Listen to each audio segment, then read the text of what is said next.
back. So we ended last class talking about various types of love. What were those types? What was one of those types of love? Anybody remember? Yeah. Eros. Eros, right? Romantic or sexual love, yes. Others? Riley? Storge? Yeah. And affection or familial love. Others?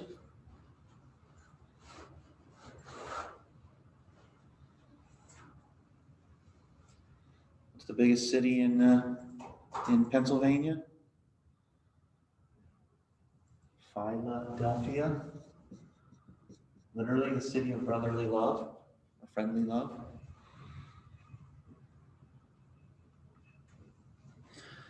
And finally, agape. Agape. Sort of selfless, self-giving love. When we talk about exercising the virtue of love, the one that we talk about the most is this agape.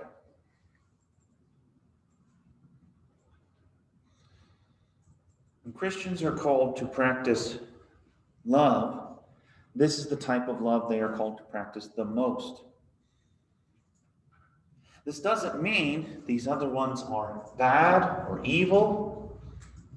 On the contrary, they all have their place. But it is this agape that defines truly how one is to love.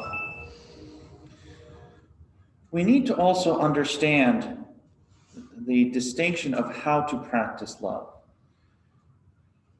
In talking about the different types of love, we also need to understand how love is exercised or practiced. There are two ways that this is done in the modern world. The first is love as an emotion, as a feeling, as something that courses through our emotional nature,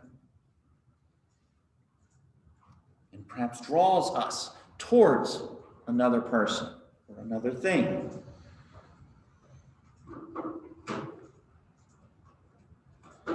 So we may discover a new taste in food, for example, go, I love this. That is the emotion of love going through.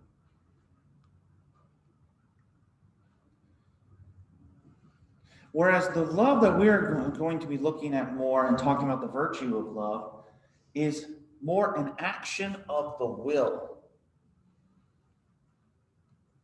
Why do I emphasize the difference? Because actions of the will are intentional acts. They are intentionally done, intentionally propagated.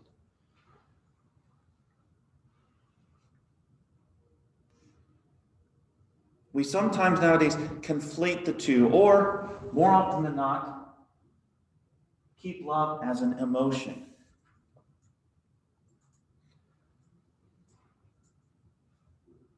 And once that emotion's gone, so is the love. Yet the love, the virtuous love, the virtue of love that we are talking about is an action of the will. It is not something that is fleeting. It is not something that just dissipates once the feeling is gone. No, it is an intentional action that is continually carried out. It is a virtue after all. That means it is a habit that inclines us toward the good. Maybe review your answers on the midterm. Make sure you got that right. If love is practiced as a virtue, then it is practiced as a habit, which means it is continually done. But it also means it is something that we must will to do. The trap of modern love is to make it merely an emotion. And this applies to any of these forms of love. Whether it is familial love, the storge, whether it is friendship, whether it is romantic love, or above all, whether it is agape.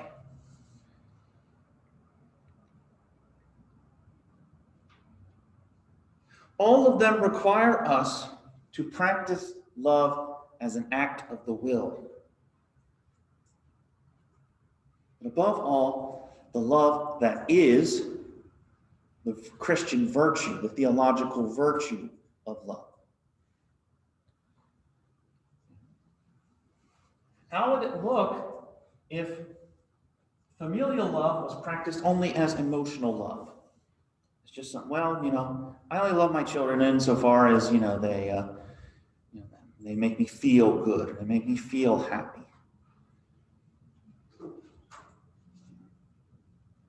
How long would friendships last if we only practiced it emotionally? We already tell the consequences of erotic love is only on an emotional level. The lack of marriage or the absence of marriage, the high propensity of divorces. Spouses say, I fell out of love with them. It's because you treated love as an emotion and not as a will, not as an action of the will.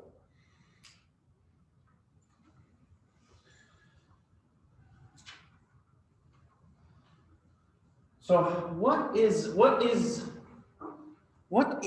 the virtue of love then? What is the theological virtue of love? It helps to understand it in the sense of basically its object. What is it that we are called to love? And Jesus, in talking about the two great commandments, calls us to love. Calls us to love who?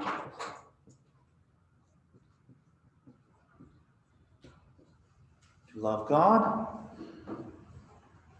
to love our neighbor.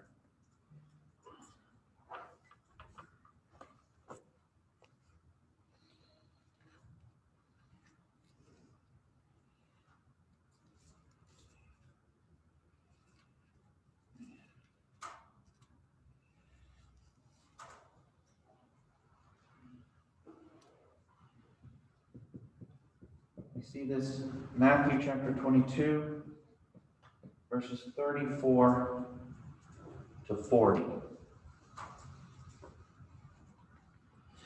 When the Pharisees heard that Jesus had silenced the Sadducees, they came together, and one of them, a lawyer, a scribe, asked Jesus a question to test him. "Teacher, which is the greatest commandment in the law?" The ancient Jews had a multitude of laws, not just those written in the Old Testament, but even those handed down in tradition. And so trying to test Jesus to understand his understanding of the law, of all that has been revealed, trying to trap him. Which is the greatest commandment? And Jesus said, "You shall love the Lord your God with all your heart and with all your soul, with all your mind. This is the greatest and first commandment. And the second is like it. You shall love your neighbor as yourself. On these two commandments depend all the law and the prophets."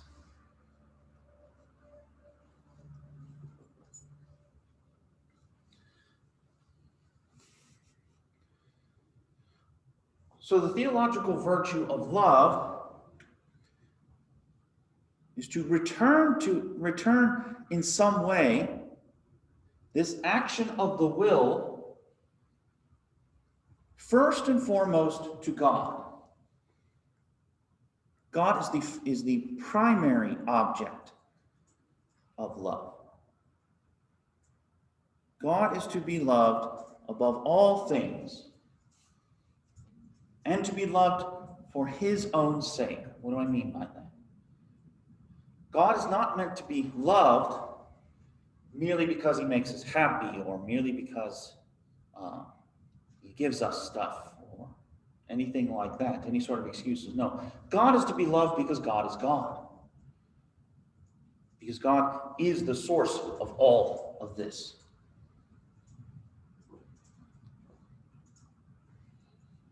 And as Jesus says there in that passage, how is one to love God? With everything that one is. Whole heart, your whole being, your whole soul. Every single thing that we are, if we are believing Christians, is meant to love God. But yet he also gives a second commandment that is like it. It's not necessarily equivalent, but it is very similar. To love one's neighbor as oneself. To love one's neighbor as one's self. We are called first and foremost, we formulate first and foremost to love ourselves. Right? What does it mean to love ourselves, though? What does that mean? What do you think of when you hear that, or when you think of, that you love yourself? What does that mean? Know your worth as a daughter or son of God. Know your worth as a child of God. Yeah, it's one way, absolutely. Others?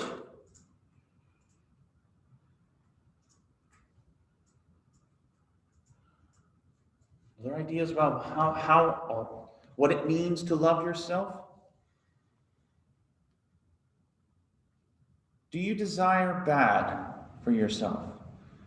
Do you will evil for yourself?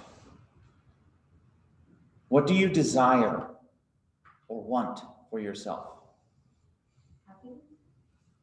Happiness or the good, right? In a very basic sense, that's what it means to love ourselves. We want the good. We want what makes us happy or is going to make us happy.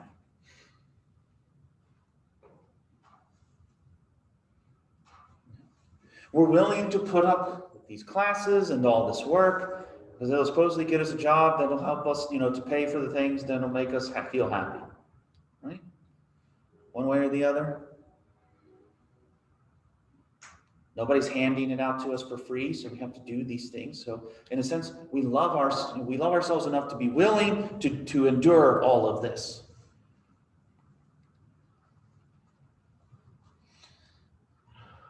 So, in giving the two commandments of love, Jesus translates that initial self-love to going beyond the self. First of all, to go to the one who has given all of us. To go back to God. Why? John, in his first letter, tells us why. God is love. God is agape, he says, in writing it in the original Greek. God is agape. The very mystery of the Trinity that Christianity professes is a mystery of love. The unity of the three persons is a unity of love. The oneness of God reflects the love that is God. Hence why Christianity is so focused, at times even obsessed, with this idea of love. Although, like I said, not the emotional love, willful love.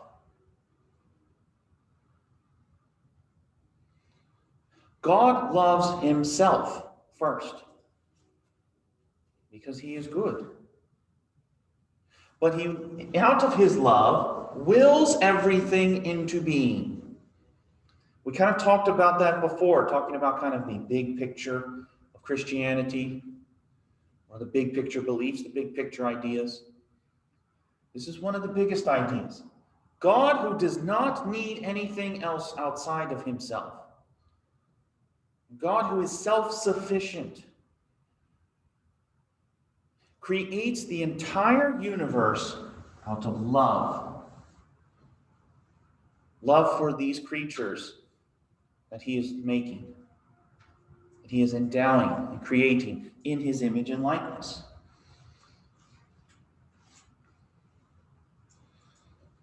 So being created out of love, we then are called to love in return. Hence why the first act of love is to love God. Yes, you can say we love love, but only say that rightly understood.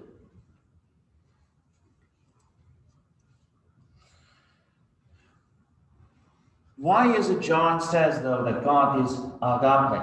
Why is he specific in that type of love?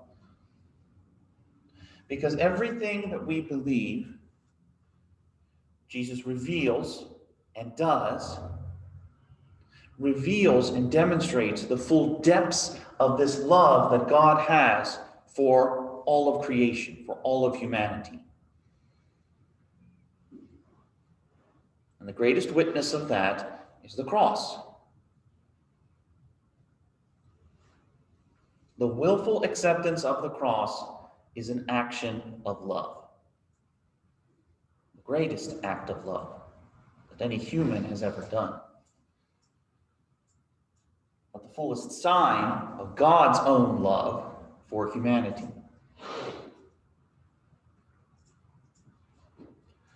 Hence, we must love God. Now, you could say that is rather natural in a sense. One ought to love one's God. But it is more supernatural for the Christian because of the revelation of God being love, that God is love.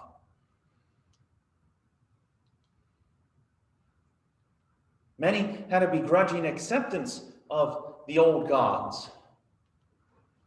That's because they were powerful. More often than not, they didn't necessarily love them. They feared them, right? Well, if Zeus can just come down and destroy your home, yeah, you're going to fear him pretty well, right? Poseidon can just... the same thing, we could fear him. What's that? If Odin does the same thing. I mean, yeah, Poseidon could, raise up a tidal wave, just sweep away your little coastal village. Hades could burn our homes. Right. Beyond that. Right. So more often than not, it's fear of gods rather than love. You do things out of fear. But the Christian is called to act in love to God.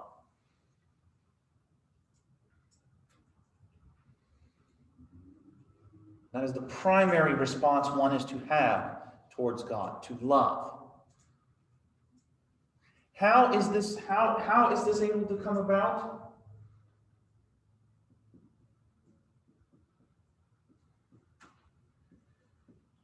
By willing the good.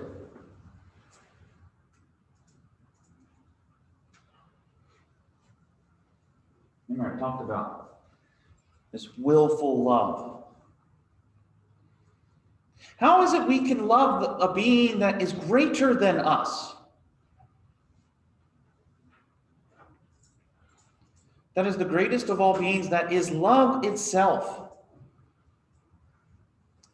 The source of all love, the font of love.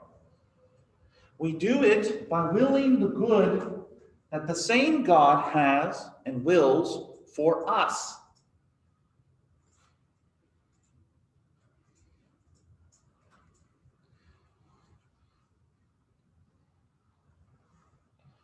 So By willing that, not just a fleeting feeling, but truly demonstrating it by what we do.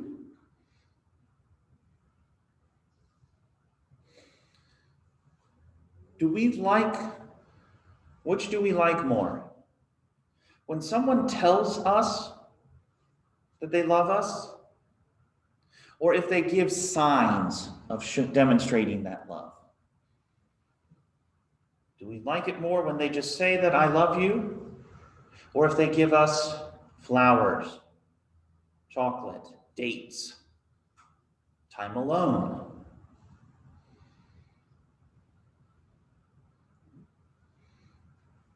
Many of us, we like both. I don't want to discredit either, but we really, especially appreciate it when someone shows us signs of their love.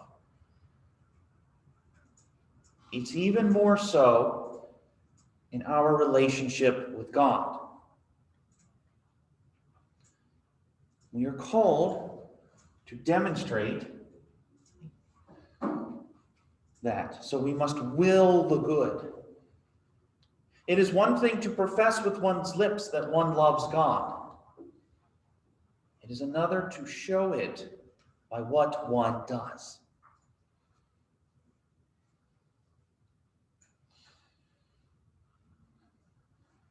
Why is it, though, that we are called not just to love God, but we are also called to love our neighbor?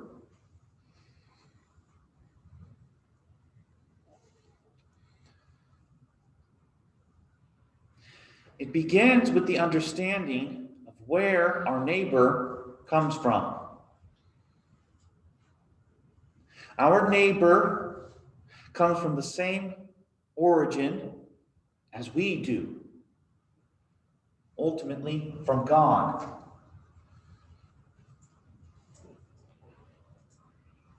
And that same neighbor is created just as I am, in the image and likeness of God.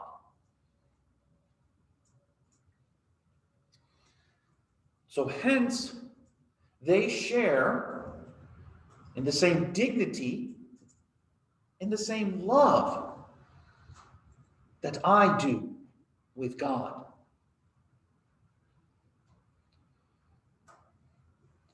Hence, if I love myself and I'm called to love God, and I do that, I am also meant to love my neighbor.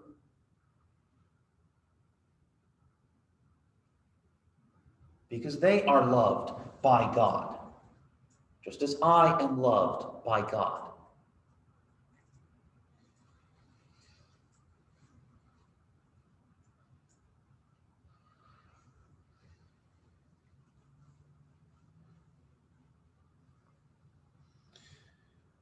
We ought to recognize love is different and, in fact, greater than justice.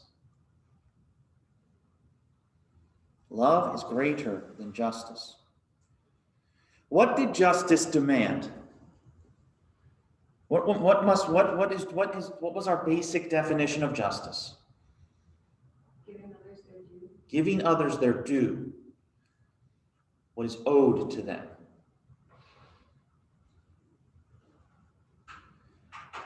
In practicing justice, we owe them at least a modicum of respect.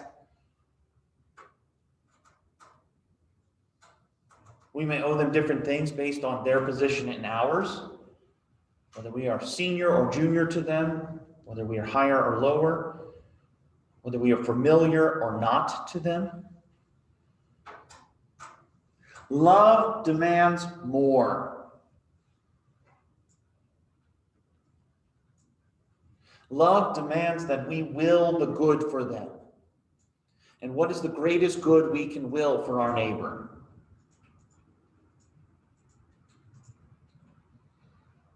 What is the greatest good? God. God who is in heaven, yes. So you kind of get there.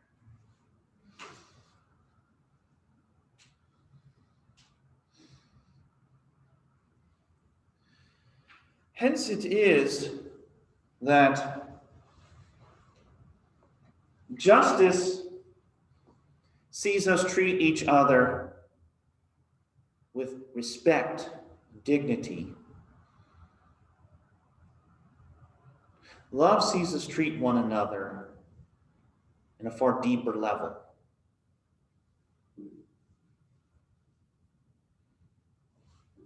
The Romans, the Latins, in seeking to translate and understand this concept, translate that agape into a word they were already familiar with, caritas.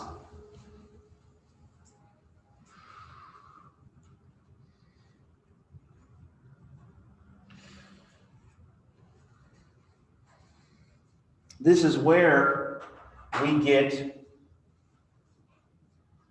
the word we know as charity, which especially in Catholic circles is sometimes another way to describe this theological virtue. Sometimes it's called love, sometimes it's called charity, pointing back to its original meaning. What do we normally think of when we hear the word charity? In our modern minds, our modern eyes, when we hear, and see the word charity, what do we think of? What comes up? Giving what we have to those who don't have it. Giving those to giving what we, giving on to others. Yes. Other ideas, other thoughts?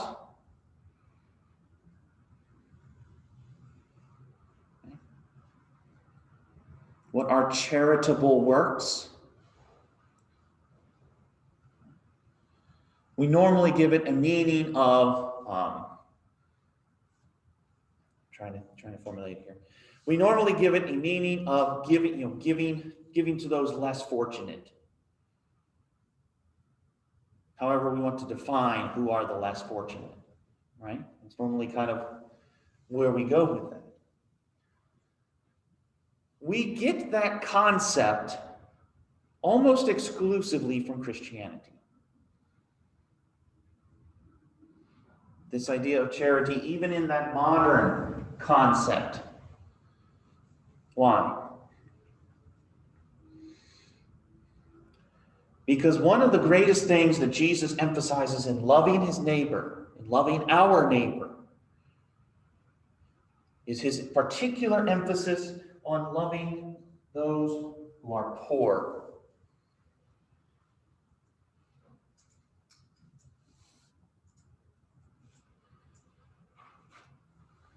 Jesus, far more than any other, at least Western, philosopher or religious figure, emphasizes this love of the poor.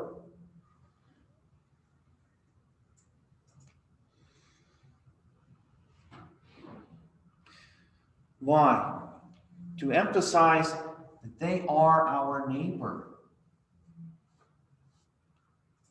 They are equal to us in many ways. Equal in dignity, equal in their humanity.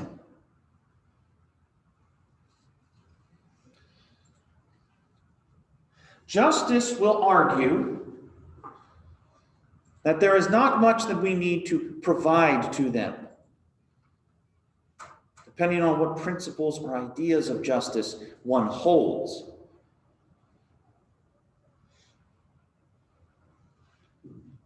But love, Christian charity, calls us to be concerned and to desire the good for them.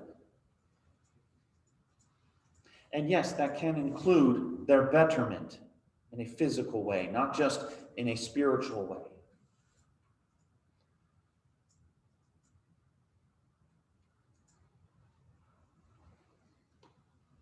This concept of charity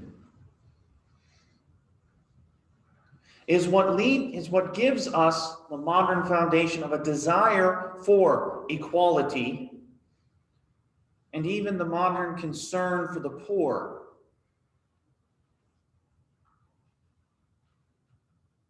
It flows from Christ. Why? Because honestly, in justice, in the perspective of justice, they have what they have. We've given what is their due. They're due a fair treatment in the law, but they're responsible for their own decisions, whatever they may be. But it is that Christian love, it is that charity that demands more for them.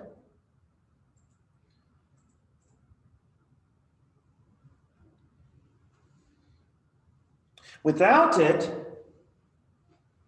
or corrupted, it becomes envy.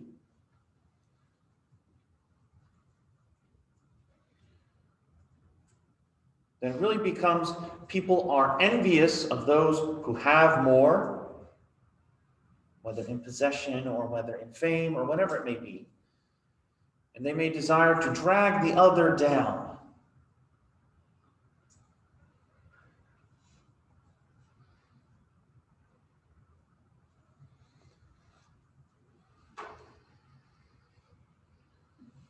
We have seen in the last few years a rise of this, the Occupy Wall Street movement, the mantra of the 99% against the 1%. And there could be arguments made for economic justice or positions like that, but most of them still have as their basis, though hidden, though obscured, this Christian love of neighbor, and especially this Christian love of the poor.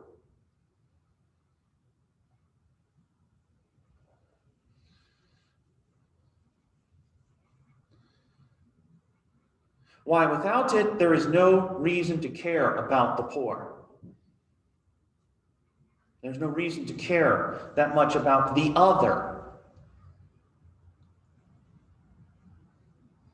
We might exaggerate justice a little bit towards this perspective, but love goes beyond and above what justice demands.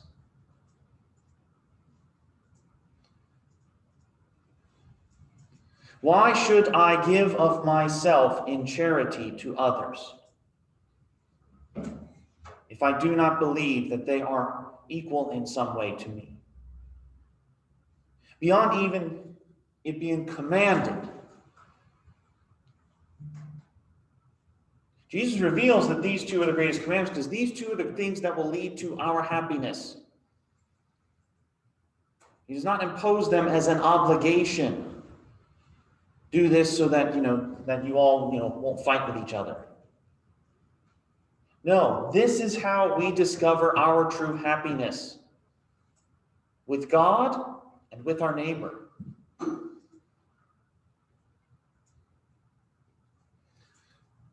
But if that's not true,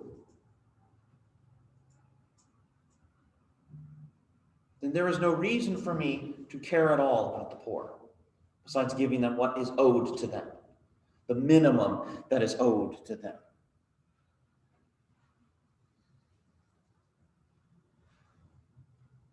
This is why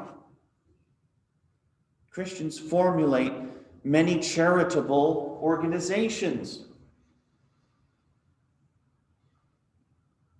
hospitals, food banks, schools. Most of what we take for granted in modern Western civilization was done because of Christians. Because of trying to live out this command to love God and to love their neighbor.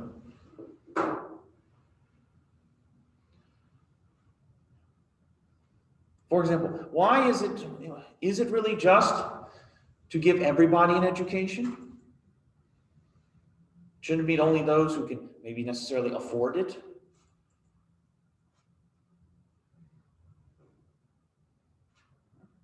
Some make that argument. Why is it we should educate everybody?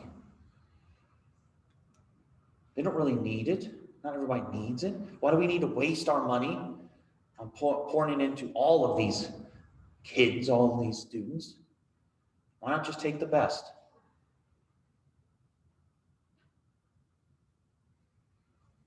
Yeah. Hospitals, why should we be spending so much on the sick?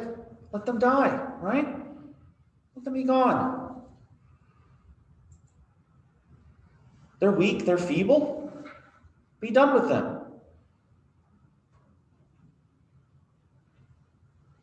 That used to be what happened in pagan Rome. You got sick, unless you had money for a doctor, you were left out on the street to die.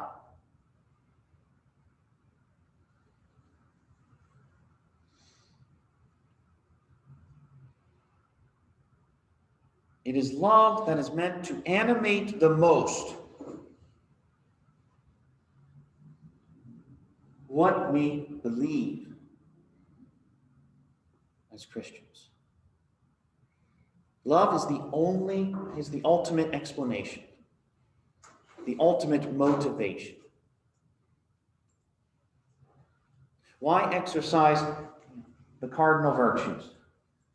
Because they help us to be able to love God and to love our neighbor better. Why is it that we are motivated towards the poor, towards those who are weak?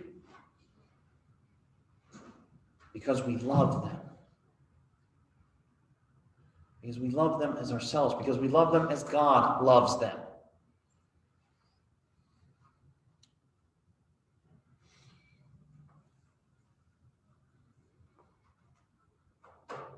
If love is not a virtue, is not the ultimate virtue, then none of that matters. It is just survival of the fittest, of the strongest, of those most able, in one way or another.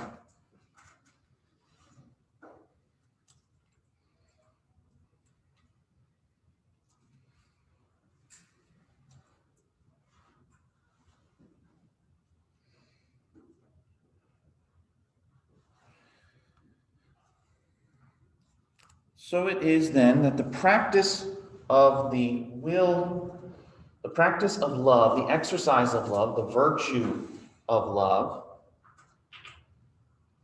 is what ultimately helps us to truly live out Christian morality. There is no other motivator, there is no other explainer, as it were.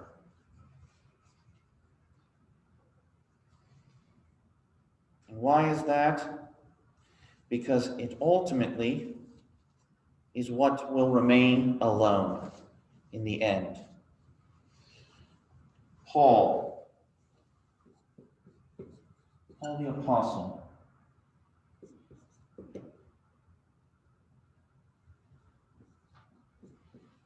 in 1 Corinthians chapter 13, verses 4 to 13, describes what love is meant to do.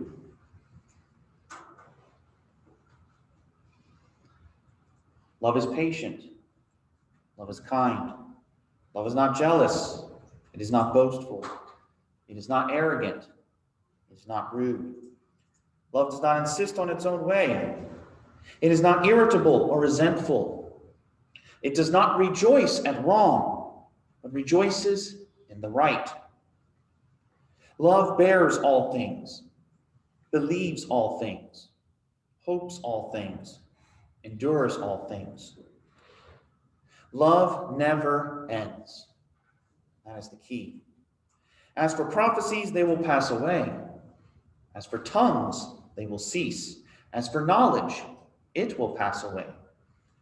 For our knowledge is imperfect, and our prophecy is imperfect. But when the perfect comes, the imperfect will pass away. When I was a child, I spoke like a child, I thought like a child, I reasoned like a child. When I became a man, I gave up childish ways. For now, currently, we see in a mirror dimly, but then, in the future, face to face. Now I know in part. Then I shall fully understand, even as I have been fully understood. So faith, hope, love abide, these three. But the greatest is love. Why is love the greatest of these three?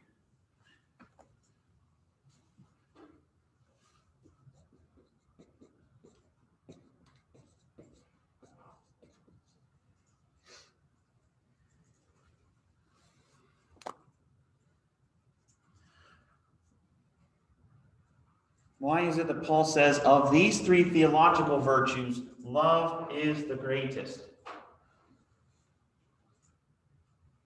What is faith again? What's our simple definition of faith?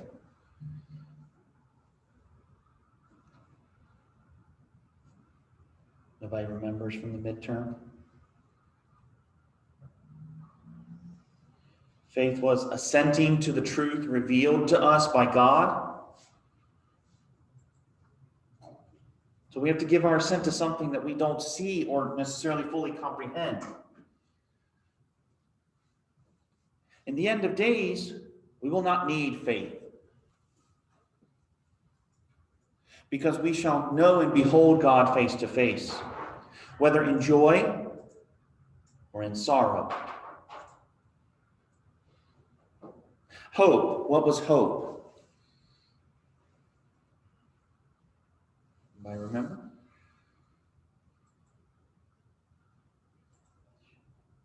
Desire and expect eternal life and the grace of unity of being with us. To desire and expect everything that God wants us to have. In the end, we will either have it or we will not. So we will no longer need to hope. There will be a point at which we no longer expect anything. Expectation is awaiting the future. Love, to will and to desire the good, to love God and to love our neighbor. Love never ends. Love never ends.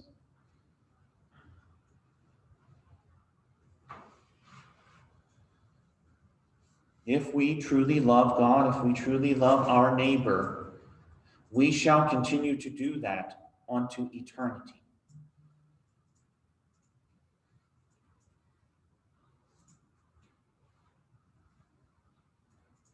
Hence why love is the most emphasized of any of the virtues.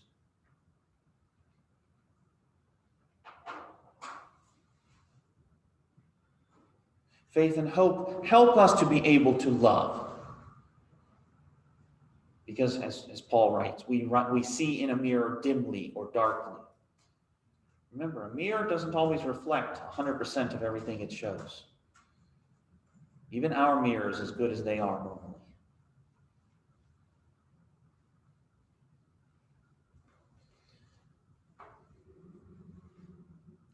Love is the ultimate foundation of Christian morality. Everything else we have seen can only be properly understood in this virtue of love, in this virtuous love.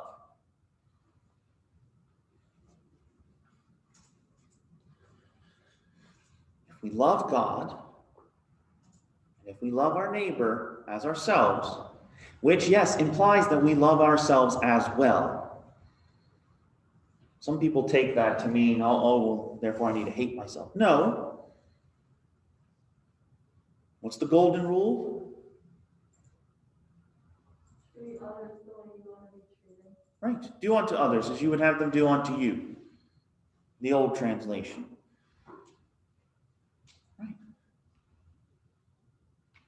We love as we love ourselves. If we want the good for ourselves, we must and ought to will it for others as well.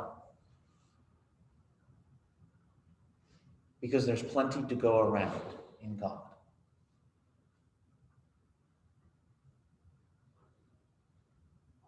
Only in love can we understand Christian morality. It is not about power. It is not about acclaim or fame. It is not even, in a sense, about justice, though justice is there. It is all about love.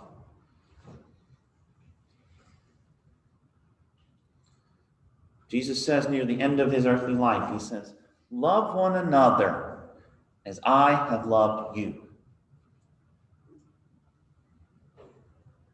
The story goes that from some of the earliest disciples or students of the Apostle John, who was the last of the apostles to die, that near the end of John's life, as he was an old man, feeble and weak, that he would often, almost daily, gather his students around him, gather his disciples around him, and say repeatedly, little children, love one another. Little children, love one another. Finally, one of his students, one of his disciples, asked, Master, why do you keep saying that? Why do you keep telling us that? Of all the things you talk about, why is it you emphasize that the most? And John supposedly replies, because the Lord said it the most. Little children, love one another. It is the ultimate commandment that Jesus gives us. We cannot understand Christian morality without it.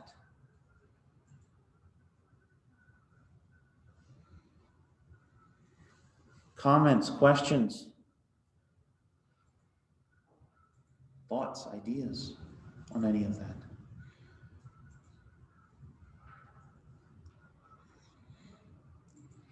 How about I show some extra love and let you out a couple minutes early then?